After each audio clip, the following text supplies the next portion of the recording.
తెలుగు చిత్ర పరిశ్రమలో సంచలనం సృష్టించిన డ్రగ్స్ కేసులో నిన్న దర్శకుడు పూరి జగన్నాథ్ను సిట్ అధికారులు ప్రశ్నించిన సంగతి తెలిసిందే. సిట్ విచారణ ముగిసిన తరువాత ఆయన సోషల్ మీడియాలో స్పందించారు.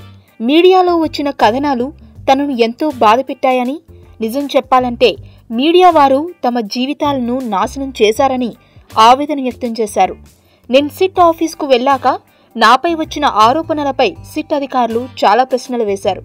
వాటికి సమాధానం చెప్పానని పూరి తెలిపారు. కెల్విన్తో తనకి పరిచయం లేదని, ఎప్పుడూ కలవలేదని క్లియర్గా చెప్పానన్నారు. సిట్ అధికారులు మళ్లీ ఎప్పుడు పిలిచినా నేను వెళ్లడానికి సిద్ధంగా ఉన్నానని ఆయన స్పష్టం చేశారు. తాను ఎలాంటి ఇల్లీగల్ పనులు లైఫ్లో చెయ్యలేదని, ఇకపై చెయ్యను అని కూడా తెలిపారు.